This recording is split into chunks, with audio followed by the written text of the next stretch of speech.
Are education classes पर। दोस्तों आज हम जो टॉपिक पढ़ने जा रहे हैं उसका नाम है सेल। दोस्तों सेल्स क्या होती हैं? सेल्स मतलब कोशिका। तो जो कोशिकाएं होती हैं वो हमारे शरीर की संरचनात्मक इकाई होती है। जिस तरह से मकान ईंटों से बनता है उसी तरह से किसी भी जीव का जो शरीर होता है वो कोशिका से बनता है। तो दोस्तों कोशिका का जो नाम है उसको बोलते हैं, इसके नाम की बात करेंगे तो अंग्रेजी में इसका नाम होता है आपका साइटो कहते हैं। दोस्तों वैज्ञानिक नाम मान लीजिए इस कोशिका का, और इसका जो अध्ययन है, अध्ययन की यदि हम बात करें तो अध्ययन कहलाएगा आपका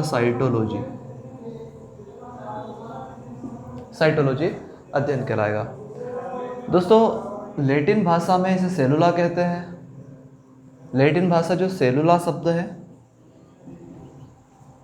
सेलुला से इस सेल को लिया गया है। मतलब लैटिन भाषा का जो सेलुला शब्द था उससे सेल लिया है। सेल मतलब कोशिका।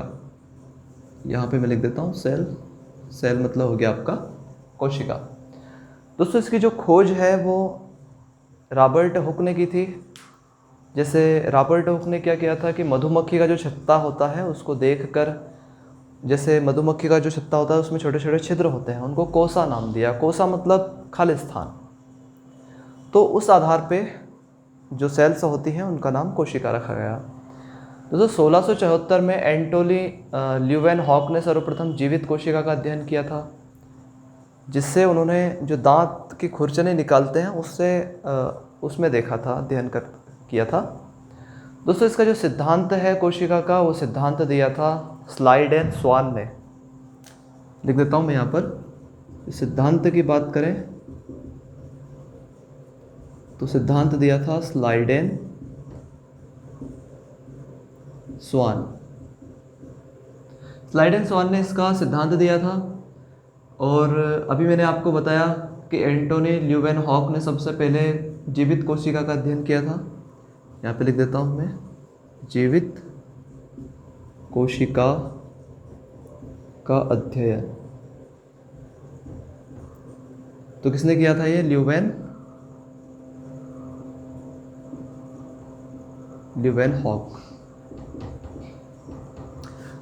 ने जीवित कोशिका का अध्ययन किया। सिद्धांत किसने दिया? स्लाइडेन ने। यदि हम बात करें कि कोशिका की खोज किसने की, तो खोज की यदि हम कोशिका की बात करें सबसे पहले रॉबर्ट हुक ने की थी।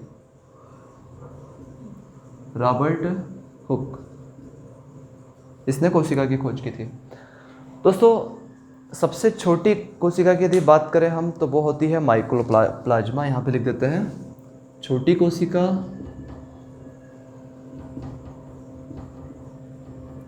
जो साइज में छोटी हो। सभी जीवों की बात कर रहे हैं हम लोग। सभी जीवों में जो सबसे छोटी कोशिका होती है वो कौन सी होती है? माइकोप्लाज्मा।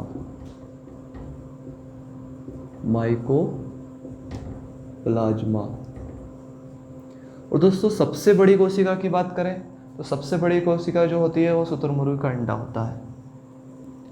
सबसे बड़ी कोशिका शुतुरमुर्ग का अंडा। दोस्तों ये जो शुतुरमुर्ग का अंडा है ये एक ही कोशिका से बना होता है। तो सबसे बड़ी कोशिका, हाँ हालांकि अंडा ज़्यादा बड़ा नहीं होता, लेकिन उस कोशिका, जिस कोशिका से मिलकर वो अंडा बना हुआ है वो कोशिका बड़ी होती है। दोस्तों अगर हम मानव की बात करें, ये तो बात हो गई कि पृथ्वी पर उपस्थित समस्त प्राणियों में, समस्त जीवों में ये बात हो गई। इसके बाद हम बात करते हैं मानव में। मानव में सबसे छोटी जो कोशिका होती है वो होती है स्पर्म। मनुष्य का जो स्पर्म होता है, ये इस टाइप की संरचना होती है स्पर्म की, जो कि जनरेशन को आगे बढ़ाने का काम करती हैं ये कोशिकाएं, उसको बोलते हैं स्पर्म। तो स्पर्म सबसे छोटी कोशिका है। इसके बाद हम सबसे बड़ी कोशिका की यदि बात करें तो बड़ी कोशिका होती है तंत्रिका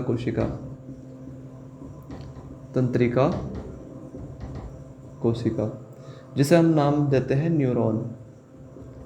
दोस्तों हमारे पूरी बॉडी में ये फैला हुआ है, तंत्रिका कोशिका फैली हुई होती है। हमें ठंड का आभास, गर्मी का आभास और किसी प्रकार का जो टच होता है या स्पर्श होता है उसका आभास ये कोशिकाएं हमें कराती हैं, मतलब हमारे शरीर से मस्तिष्क को सूचना देने का कार्य करती है। तो दोस्तों छोटी कोशिका, स्पर्म, बड़ी कोशिका, सबसे बड़ी कोशिका की बात करें, अच्छा ये जो तंत्रिका कोशिका होती है ये लंबी कोशिका होती है, और बड़ी कोशिका की बात करें तो बड़ी कोशिका होती है अंडाणु। ये मादा में पाया जाता है अंडाणु, और ये छोटी जो कोशिका होती है वो स्पर्म पुरुष में पाया जाता है, नर में पाया जाता है।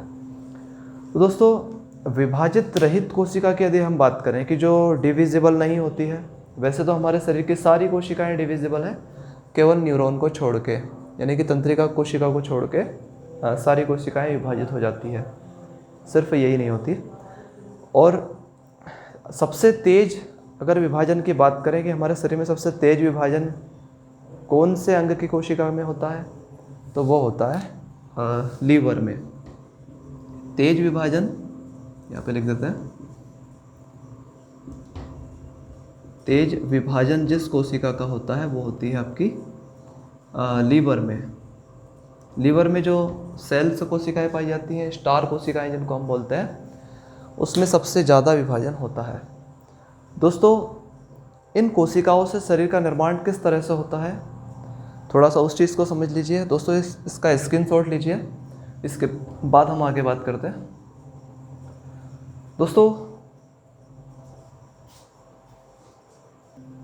मैंने आपको भी बताया कि किस तरह से जो है शरीर का निर्माण होता है। तो जैसे मैं एक उदाहरण के द्वारा आपको समझा देता हूँ। जैसे जब हम मकान बनाते हैं तो मकान में सबसे पहले क्या लगता है आपका, ईंट। मकान के थ्रू हम इसको समझने की कोशिश करते हैं। तो हमारे शरीर में क्या होती है, कोशिका। जैसे मकान जब बनाते हैं तो सबसे छोटी इकाई मकान बनाने की ईंट होती है, तो हमारे शरीर में क्या होती है, कोशिका होती है। इसके बाद ईंटों से क्या बनती है आपकी, पहले दीवार बनती है। तो हमारे शरीर में कोशिकाओं से मिलकर क्या बनता है, ऊतक बनते हैं, ऊतक का निर्माण होता है। दीवारों से मिलकर क्या बनता है, दीवारें जो है कमरे बनाती हैं। तो यहाँ पे लिख दिया मैंने कमरा। लेकिन ऊतक मिलकर क्या बनाते हैं, अंग का निर्माण करते हैं। हमारे शरीर के सभी जो अंग हैं उनका निर्माण करने का कार्य करती है। इसके बाद कमरे के बाद जो आता है, पूरा घर बन जाता है कमरों से मिलकर। इसी प्रकार अंगों से मिलकर क्या बनता है, पूरा शरीर बन जाता है, पूरे शरीर का निर्माण हो जाता है। इसी तरह से आप दोस्तों इसके द्वारा समझ सकते हैं कि किस तरह से हमारे मकान का निर्माण हुआ, उस तरह से हमारे शरीर का निर्माण हुआ है। मैं फिर से बता दे रहा हूँ, जैसे ईंटों से मिलकर मकान बनता है, मतलब ईंटों से मिलकर दीवार बनती है, वैसे कोशिका से मिलकर ऊतक बनते हैं। और दीवारों से कमरे बनते हैं, वैसे ही ऊतकों से हमारे छोटे छोटे अंग बनते हैं। फिर कमरे से क्या बनता है, पूरा मकान बन जाता है। एक मकान के अंदर बहुत सारे कमरे होते हैं, उसी प्रकार बहुत सारे अंगों से मिलकर शरीर का निर्माण होता है। दोस्तों यहाँ तक समझने के बाद अब आपको मैं बताऊंगा किस तरह से जो कोशिका के अंदर वाला जो भाग होता है वो उसको हम समझने का प्रयास करेंगे। तो दोस्तों यहाँ पर आप दो चित्र देख रहे हैं। तो इधर मैंने पादप कोशिका का चित्र बनाया हुआ है और इधर बनाया हुआ है जंतु कोशिका का। दोस्तों इन दोनों में क्या डिफरेंस है, क्या अंतर इनके अंदर होते हैं, जंतु की कोशिका कैसी होती है, पादप की कोशिका कैसी होती है, इनका बहुत ज़्यादा अध्ययन तो हम इस वीडियो में नहीं कर पाएंगे, लेकिन जितना हो सकता है इनके भागों के बारे में हम आपको समझा देते हैं। तो दोस्तों सबसे पहली बात करें, मैं यहाँ पर लिख देता हूँ कोशिका झिल्ली, इधर लिख देते हैं। यहाँ पर सबसे फर्स्ट है कोशिका झिल्ली।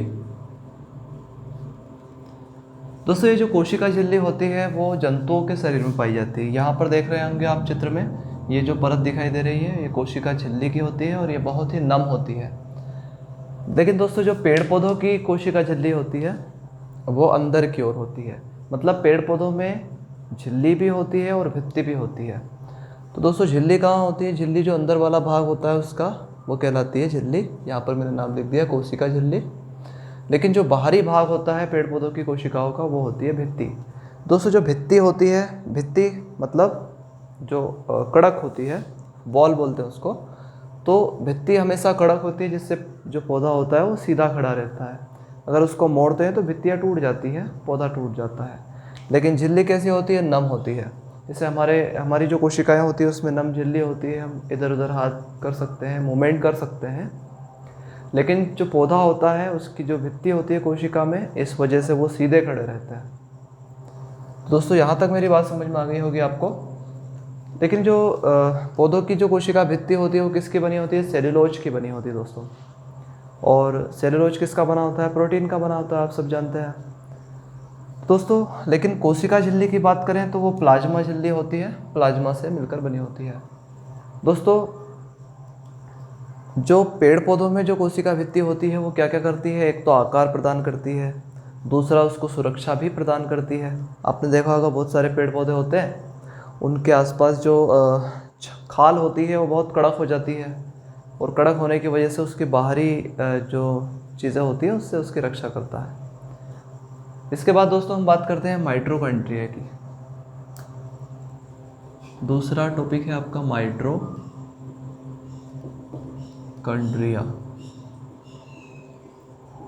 यहाँ पर मैं भित्ति भी लिख देता हूँ। दूसरा भाग क्या है? माइटोकॉन्ड्रिया। दोस्तों माइटोकॉन्ड्रिया क्या होता है? इसकी खोज की थी कैमिलो गोल्जी ने। एक वैज्ञानिक है जिनका नाम है कैमिलो गोल्जी, और दोस्तों इन्होंने इसकी खोज की थी। ये क्या काम करता है माइटोकॉन्ड्रिया? माइटोकॉन्ड्रिया मैंने लिखा नहीं है इसके अंदर, तो दोस्तों यहाँ पर देख लीजिए माइटोकॉन्ड्रिया कहाँ, यहाँ ये, इसको हम बोल सकते हैं माइटोकॉन्ड्रिया। माइटोकॉन्ड्रिया दोस्तों जो जंतु कोशिका होती है उसके अंदर माइटोकॉन्ड्रिया होता है, और माइटोकॉन्ड्रिया को ऊर्जा का पावर हाउस कहते हैं। दोस्तों ये ऊर्जा का परिवहन करने का कार्य करता है।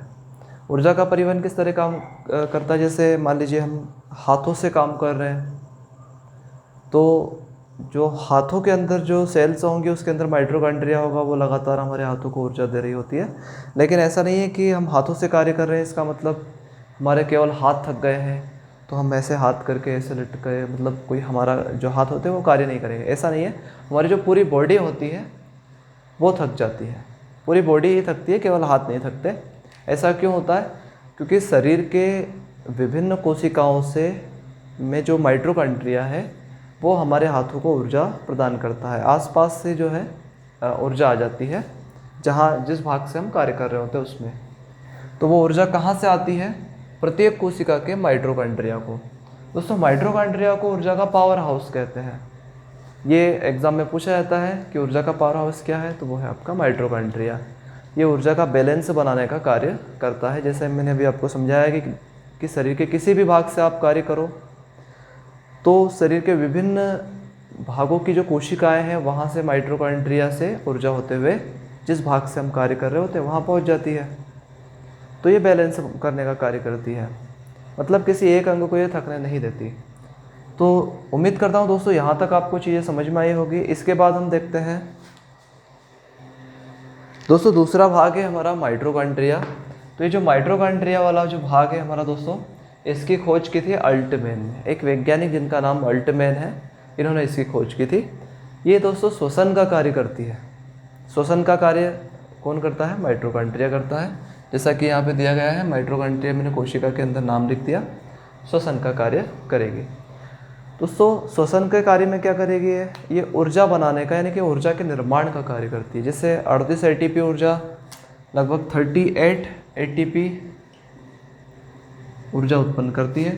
और ये जो ऊर्जा होती है ये किससे उत्पन्न होती है? ग्लूकोज से। मतलब इस ऊर्जा से आपका ग्लूकोज टूटता है, और ग्लूकोज के टूटने से आप जानते हैं ऊर्जा उत्पन्न होती है। शरीर के अंदर ऊर्जा उत्पन्न होगी तो हम इसे क्या बोलेंगे? माइटोकॉन्ड्रिया को ऊर्जा का पावर हाउस कहते हैं। और इससे लगभग 38 ATP की ऊर्जा जो है एक बार में निकलती है। दोस्तों माइटोकॉन्ड्रिया की आंतरिक जो दीवार होती है उसको क्रिस्टी कहते हैं। यहाँ पर माइटोकॉन्ड्रिया जो है, मान लीजिए ये माइटोकॉन्ड्रिया है आपका, तो इसकी जो अंदर वाली दीवार रहेगी इसको हम क्रिस्टी कहेंगे। तो क्रिस्टी जो होता है ये माइटोकॉन्ड्रिया के अंदर की दीवार होती है। दोस्तों यहाँ तक चीज़ें समझ में आ गई होगी। माइटोकॉन्ड्रिया को ऊर्जा का पावर हाउस कहते हैं, इसकी जो खोज की है वो अल्टमैन ने की है। ये श्वसन का कार्य करता है और एटीपी के रूप में ऊर्जा प्रदान करता है। दोस्तों अगला जो भाग है वो क्या है आपका, गोल्जी बॉडी या गोल्गी बॉडी बोल देते हैं इसको, गोल्जी बॉडी, ये दूसरा भाग है। तो यहाँ पर दिख रहा होगा आपको दोस्तों, ये गोल्जी बॉडी दिख रहा होगा, गोल्जी बॉडी। तो ये जो गोल्जी बॉडी है इसकी खोज की थी कैमिलो गोल्जी ने, मतलब वैज्ञानिक के नाम के आधार पर इसको गोल्जी नाम रखा गया है। ये ऊर्जा का परिवहन करने का कार्य करता है और ऊर्जा को बैलेंस करता है, किसी एक अंग को थकने नहीं देता। ये सारी बातें जब भी मैंने आपको भी बताई है वो किस तरह से एक्सप्लेन करते हैं। जैसे ऊर्जा का परिवहन करता है मतलब जैसे हम शरीर के किसी भी भाग से कार्य करते हैं, तो मान लीजिए हाथों से कार्य कर रहे हैं, तो ये शरीर के अंदर केवल हाथ ही थक जाना चाहिए, मतलब हाथों से कार्य करते तो हाथ थकना चाहिए, लेकिन ऐसा नहीं होता। इसके अंदर जो गोल्जी बॉडी होती है, गोल्जी बॉडी क्या करती है, शरीर के विभिन्न भागों से ऊर्जा लेकर हाथों को दे देती है। मतलब हमारे शरीर के प्रत्येक कोशिका में गोल्जी बॉडी होती है और वो गोल्जी बॉडी एक कोशिका से दूसरी कोशिका को, दूसरी से तीसरी को ऊर्जा प्रदान करती है। जिससे क्या होता है कि जैसे हाथों से काम करें तो भी पूरी बॉडी हमारी थक जाएगी, और किसी भी शरीर के किसी भी भाग से यदि हम कार्य करते हैं तो उससे हमारा पूरा शरीर थक जाता है, ना कि वो अंग जिससे हम कार्य कर रहे होते हैं। तो ऊर्जा का परिवहन भी करता है और दूसरा ऊर्जा को बैलेंस बनाने का कार्य करता है, और किसी एक अंग को ये थकने नहीं देता।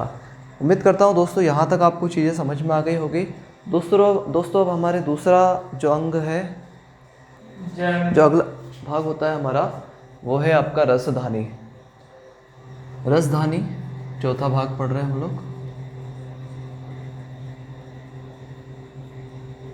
दोस्तों ये रसधानी क्या करती है, ये शरीर के अंदर यानी कोशिका के अंदर जल का संग्रह करती है, मतलब जल को इकट्ठा करके रखती है। तो ये छोटे छोटे आपको दिख रहे होंगे, इनके अंदर जल भरा होता है। लगभग 65 से भी ज़्यादा जो है हमारे शरीर के अंदर यानी कोशिका के अंदर जल भरा हुआ होता है। अगला भाग है आपका तारककाय, जिसको हम बोलते हैं अंग्रेजी में सेंट्रोसोम। यहाँ पे लिख देता हूँ मैं, तारककाय यानी कि सेंट्रोसोम बोलते हैं।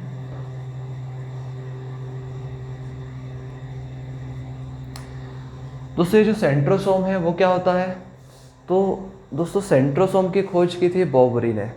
बॉबरी नाम के वैज्ञानिक ने जो है सेंट्रोसोम की खोज की थी। यहाँ पर सेंट्रोसोम बना हुआ है कहीं पर, मान लेते हैं यहाँ पे सेंट्रोसोम इस तरह का रहता है, तो यहाँ पे लिख देते हैं सेंट्रोसोम। सेंट्रोसोम की खोज किस वैज्ञानिक ने की है, बॉबरी ने। कोशिका का विभाजन करने में ये सहायता करती है तारककाय, यानी कि सेंट्रोसोम कोशिका को विभाजित करने में सहायता करता है, और उसका पुनर्निर्माण मतलब किसी भी अंग का जो है पुनर्निर्माण करने में सहायता करता है। जैसे मान लीजिए हमारे शरीर के अंग की कोई टूट फूट हो जाती है किसी प्रकार से, तो उसका दूसरा निर्माण करने में हमारा जो है सेंट्रोसोम कार्य करता है। वो देखता है कि शरीर में कहाँ पर जो है अंग डैमेज हुआ है, फिर उसको रिपेयर करने का काम करता है, अर्थात उस अंग को फिर से भर देता है कोशिका उसके द्वारा। ये मान लीजिए कि कोशिका का विभाजन करने में सहायता करता है और पुनर्निर्माण करने में हेल्प करता है। ये सेंट्रोसोम की जो संख्या होती है वो लीवर में दोस्तों सबसे ज़्यादा होती है, क्योंकि लीवर ही एक ऐसा अंग है जिसे हम कितनी बार ही काट दें तो वो दूसरा नया निर्माण उसका हो जाता है। मतलब उसके अंदर जो क्षमता होती है वो ज़्यादा होती है नया निर्माण करने की। तो लीवर, अगर आप छोटा सा लीवर का टुकड़ा भी अगर हमारे शरीर के अंदर होता है तो उसका पूरा निर्माण फिर से हो जाता है। दोस्तों ब्रेन में ये बहुत कम होता है। आप जानते हैं कि ब्रेन में जो है तंत्रिका कोशिकाएं होती हैं, यानी कि न्यूरॉन जिसको अंग्रेजी में बोलते हैं हम लोग। तो न्यूरॉन के अंदर सेंट्रोसोम नहीं होता। जो न्यूरॉन तंत्रिका कोशिका होती है उसमें सेंट्रोसोम नहीं पाया जाता, तो जिससे वो विभाजित भी नहीं होती है। कभी भी हमारे ब्रेन की जो कोशिका होती है, मस्तिष्क की कोशिका विभाजित नहीं होती है। क्यों नहीं होती है? क्योंकि सेंट्रोसोम नहीं होता है। लेकिन दोस्तों 90% कोशिकाएं ऐसी होती है जिनमें सेंट्रोसोम नहीं होता। लेकिन जो हमारी ब्लड वेसल्स होती हैं, उनकी जो कोशिकाएं होती हैं, जो वाहिनियां होती हैं, उनकी जो कोशिकाएं होती हैं, उनके अंदर लगभग 10% कोशिकाओं में मस्तिष्क में भी सेंट्रोसोम पाया जाता है। केवल 10% कोशिका जिनमें सेंट्रोसोम होता है और वो मस्तिष्क में होती है। दोस्तों इनकी वजह से क्या होता है, ब्रेन ट्यूमर हो जाता है, कई सारी बीमारियां हो जाती है क्योंकि वो विभाजित होने लगती है उसमें कोशिका, जिससे ब्रेन का कैंसर हो जाता है। ब्रेन कैंसर क्या है? ब्रेन कैंसर यही तो है कि कोशिकाओं का विभाजन, अनियंत्रित विभाजन, लगातार कोशिकाएं विभाजित हो जाती है, अंग वो बड़ा होता जाता है, उसका कोई आकार नहीं होता, तो ऐसी बीमारी को हम कैंसर बोलते हैं। तो दोस्तों सेंट्रोसोम नहीं पाए जाने की वजह से जो है मस्तिष्क में कैंसर की जो स्थिति होती है बहुत कम होती है, लेकिन अगर कैंसर की स्थिति होती है तो वो सिर्फ 10% कोशिकाओं की वजह से होती है। दोस्तों अगला भाग है जो हमारा वो है अंतःप्रदव्य जालिका। अंतःप्रदव्य जालिका। दोस्तों ये जो अंतःप्रदव्य जालिका ये क्या होती है, इसको बोलते हैं एंडोप्लाज्मिक रेटिकुलम, अंग्रेजी में बोला जाता है एंडोप्लाज्मिक रेटिकुलम बोला जाता है। ये आंतरिक कंकाल बनाने का इसका कार्य होता है, मतलब आंतरिक कंकाल का ये कार्य करता है। ये 2 प्रकार से होता है, जो यहाँ पे मैं चित्र बना देता हूँ एंडोप्लाज्मिक रेटिकुलम का। इसमें दोस्तों एक भाग जो होता है वो खुरदरा होता है और दूसरा भाग जो होता है वो चिकना होता है। तो जो चिकना वाला भाग होगा वो वसा का निर्माण करेगा और जो खुरदरा वाला भाग होगा वो प्रोटीन का निर्माण करता है। तो दोस्तों ये जो होता है ये क्या करता है, इसके 2 भाग होते हैं। पहला होता है इसका चिकना वाला भाग जो वसा का निर्माण करता है, और दूसरा भाग होता है रफ, यानी कि जो खुरदरा भाग होता है वो प्रोटीन का निर्माण करता है। दोस्तों अगला भाग है आपका राइबोसोम, कोशिका का अगला भाग जिसे हम बोलेंगे राइबोसोम। राइबोसोम को अंग्रेजी में राइबोसोम ही बोला जाता है, इसे लिखने की आवश्यकता नहीं है। दोस्तों राइबोसोम क्या करता है, प्रोटीन का निर्माण करता है। एक बार फिर बता दें, जो राइबोसोम होता है वो हमेशा प्रोटीन का निर्माण करता है। इसे हम प्रोटीन की फैक्ट्री भी बोलते हैं। तो एग्जाम में पूछा जाएगा कि प्रोटीन की फैक्ट्री कैसे कहेंगे, तो राइबोसोम होगा आपका। दोस्तों ये इसको बोलते हैं सेलिमिलेटेशन बोलते हैं इसको, और ये 2 भागों में बटा होता है। मतलब 2 प्रकार के राइबोसोम आप मान लीजिए। एक तो होता है आपका 70S, राइबोसोम के 2 प्रकार बता देते हैं, 70S, और दूसरा होता है आपका 80S। नाम से पता चल रहा है 80S बड़ा राइबोसोम है, 70S छोटा राइबोसोम है। तो ये जो 70S होता है ये प्रोकैरियोटिक होता है। यहाँ पर जगह नहीं है, मैं नीचे लिख देता हूँ। ये 2 प्रकार का हो गया, एक तो हो गया आपका 70S, दूसरा हो गया 80S। तो 70S राइबोसोम कौन सी कोशिका में पाया जाता है, प्रोकैरियोटिक में, प्रोकैरियोटिक कोशिकाओं में, और 80S यूकैरियोटिक कोशिकाओं में पाया जाता है, यूकैरियोटिक कोशिकाओं में ये पाया जाता है। तो 2 प्रकार के राइबोसोम हो गए आपके, एक तो 70S, दूसरा हो गया 80S। दोस्तों अगला भाग है आपका केंद्रक।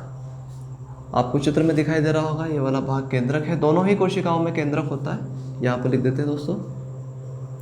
ये हो गया केंद्रक, मतलब कोशिका का जो मध्य भाग होता है उसे हम केंद्रक बोलते हैं। और ये केंद्रक जो होता है वो पूरी कोशिका पर नियंत्रण करता है, सभी जगह ध्यान रखता है कि किसको क्या कार्य करना होता है, मतलब एक प्रकार से नियंत्रण का कार्य करता है। तो समस्त कोशिकाओं पर नियंत्रण का कार्य करेगा। इसकी दोस्तों खोज किसने की थी, इसकी खोज की थी रॉबर्ट ब्राउन ने। तो यहाँ पे लिख देता हूँ मैं केंद्रक के नीचे रॉबर्ट ब्राउन ने इसकी खोज की थी। यहाँ पे लिख देते हैं 8वें नंबर पे केंद्रक। दोस्तों अगला जो भाग है आपका वो है अच्छा दोस्तों इसके अंदर मैंने आपको बताया नहीं कि जो केंद्रक होता है इसके अंदर प्रोटीन होता है, इसके अंदर DNA RNA पाए जाते हैं। दोस्तों प्रोटीन 80% भाग जो है ये प्रोटीन से मिलकर बना होता है, इसका 80% भाग, और 10% भाग जो होता है वो DNA RNA को आप अच्छी तरह जानते हैं। इसको ज़्यादा डिटेल में इस वीडियो में नहीं कर पाएंगे, कोई दूसरा वीडियो बनाएंगे इसके लिए। दोस्तों प्रोटीन कितना % भाग होता है, 80%। केंद्रक के अंदर 80% भाग प्रोटीन होता है, और 10% भाग होता है आपका डीएनए का। 10% भाग डीएनए पाया जाता है। डीएनए आरएनए क्या होता है, जो जेनेटिक होती है, जेनेटिक जनरेशन को आगे बढ़ाने का कार्य करते हैं। मतलब इसमें गुणसूत्र होते हैं, आप जानते हैं। और एक कोशिका के अंदर दोस्तों 23 जोड़े गुणसूत्र होते हैं। मानव की कोशिका की हम बात करें तो 23 जोड़े, मतलब कुल मिला के 46 गुणसूत्र पाए जाते हैं। दोस्तों इसे हम, ये जो कोशिका होती है, इसे कोशिका का ब्रेन भी कहते हैं। कोशिका का ब्रेन क्यों कहेंगे? क्योंकि ये पूरी कोशिका के ऊपर नियंत्रण करके रखता है। यहाँ पर पौधों में भी इसी प्रकार की प्रक्रिया है कि जो केंद्रक होता है वो कोशिका पर नियंत्रण करता है। दोस्तों आपका जो है पादप कोशिका में डीएनए नहीं होता लेकिन आरएनए पाया जाता है, तो ये भी आपका क्रोमोसोम कहलाएंगे। यहाँ पर डीएनए आरएनए जो होंगे इसके अंदर भी, ये भी आपका क्रोमोसोम कहलाएंगे। दोस्तों दूसरा जो भाग है इसका लाइसोसोम। कोशिका का दूसरे भाग की बात करें 9th नंबर का, तो ये क्या कहलाएगा आपका लाइसोसोम। लाइसोसोम वाला भाग, इसकी खोज की थी डी दुबे ने। तो ये जल अपघटन के द्वारा एंजाइम का निर्माण करता है। दोस्तों अभी लाइसोसोम में यहाँ पे लिख देता हूँ। यहाँ पे दिख रहा है आपको, ये छोटा सा भाग बना लेते हैं यहाँ पर एक, उसको बोल देंगे हम लाइसोसोम। तो ये लाइसोसोम क्या करता है, अंग्रेजी में इसको लाइसोसोम ही बोलेंगे। दोस्तों लाइसोसोम क्या करता है, जल का अपघटन करके, अपघटन के द्वारा एंजाइम उत्पन्न करता है। और ये एंजाइम क्या करते हैं, ये एंजाइम जो होते हैं वो जो कोशिका के अंदर जो कार्य नहीं करते हैं, वैसे अंग मान लीजिए कि राइबोसोम कार्य नहीं कर रहा है, आपका केंद्रक कार्य नहीं कर रहा है, किसी प्रकार से गाल्जी का है, गाल्जी बॉडी जो है कार्य नहीं कर रही है, तो इनको मारने का कार्य करता है। भाई जिसका काम नहीं होता वो वहाँ से हट जाता है, लेकिन हटेगा तो उसको ख़त्म भी करना पड़ेगा। तो लाइसोसोम क्या करता है, ख़त्म कर देता है उसको। लाइसोसोम को एक और नाम से जाना जाता है आत्महत्या की थैली। आत्महत्या की थैली के नाम से भी इसको जाना जाता है। मतलब सीधी सीधी बात है कि अगर लाइसोसोम आपका फूट गया, लाइसोसोम ख़त्म हो गया, तो लाइसोसोम ख़त्म होने की वजह से जो है पूरी कोशिका कार्य करना बंद कर देगी। मतलब कोशिका एक प्रकार से मान लेते हैं कि मर जाएगी। तो ये कोशिका को मारने का कार्य करता है या ख़त्म करने का कार्य करता है। वैसे तो जो अंग कार्य नहीं करता है उसको मारने का कार्य करता है, लेकिन अगर ये पूरी तरीके से डिस्ट्रॉय हो जाती है लाइसोसोम, तो फिर पूरी कोशिका को ही ये ख़त्म कर देता है। तो दोस्तों इसको आत्महत्या की थैली भी हम कहेंगे। ये आरबीसी में, इसमें जो है अगर हम बात करें, आरबीसी में ये नहीं पाया जाता। जो हमारी रेड ब्लड सेल्स होती है इसके अंदर ये नहीं होता, बाकी शरीर की कोशिकाओं में सभी में पाया जाता है। और दोस्तों इसका निर्माण जो होता है, अगर हम आरबीसी की बात करें तो आरबीसी जो है प्लीहा में बनता है, वही जाता है, वहीं पर निर्माण होता है उसका। मरने के बाद भी वो प्लीहा में ही जाता है, प्लीहा में ही वो मरने के बाद पहुंच जाता है। तो दोस्तों इसके बाद जो अगला भाग है, लास्ट अंतिम भाग, हम बात करेंगे जीव द्रव्य की। जीव द्रव्य क्या होता है, यहाँ पर लिख देते हैं 10th नंबर, जीव द्रव्य। दोस्तों जो जीव द्रव्य होता है, आपको बता दूं मैं कि जो जीव द्रव्य होता है उसके अंदर 80% जल होता है। मतलब यदि मनुष्य के अंदर 10% की कमी हो जाए, अगर उसके जीव द्रव्य में 10% की भी कमी हो जाए तो व्यक्ति की मृत्यु हो जाती है। मतलब 1% कमी हुई या 2% कमी हुई, इसके मतलब तेज़ी से आपको प्यास लगी हुई है, तेज़ी से प्यास लग जाती है। अगर 10% की कमी हो जाती है तो व्यक्ति की मृत्यु हो जाती है। मतलब जीव द्रव्य का 80% हिस्सा जो होता है वो जल से मिलकर बना है, चाहे वो पादप हो या जंतु कोशिका हो, दोनों का ही। दोस्तों केंद्रक के अंदर जो जीव द्रव्य होगा उसे केंद्रकीय द्रव्य बोलेंगे, कोशिका के अंदर होगा तो कोशिका द्रव्य कहलाएगा। इस तरीके से जीव द्रव्य दोनों में ही होता है। लेकिन दोस्तों जो जंतु कोशिका होती है उसके अंदर साइटोप्लाज्म नहीं होता, तो पादप कोशिका में साइटोप्लाज्म पाया जाता है। इसके अंदर मैंने अभी आपको बताया था, इसके अंदर राइबोसोम्स होते हैं। राइबोसोम्स आपके पादप कोशिका में पाए जाते हैं। तो क्या नहीं होता, माइटोकॉन्ड्रिया की हम बात करते हैं। माइटोकॉन्ड्रिया जो होता है वो पादप कोशिका में नहीं पाया जाता है। तो दोस्तों थोड़ा सा अंतर है, हालांकि दोनों कोशिकाएं एक जैसी होती हैं। इसके अंदर झिल्ली होती है मतलब जंतु कोशिकाओं में झिल्ली होती है तो पादप कोशिका में झिल्ली और भित्ति दोनों होती है। मतलब अंदर की जो भाग है वो झिल्ली कहलाएगी और जो बाहर का जो भाग है इसके अंदर कोशिका भित्ति कहलाएगा। दोस्तों उम्मीद करता हूँ कि आपको हमारा जो सेशन है, वीडियो सेशन समझ में आया होगा अच्छे से। दोस्तों अगर समझ में नहीं आया तो आप वीडियो को फिर से रिपीट से देख सकते हैं, और अगर अच्छा लगा हो वीडियो तो लाइक करें, शेयर करें और सब्सक्राइब करें। दोस्तों आज के लिए इतना ही। जय हिंद, जय भारत।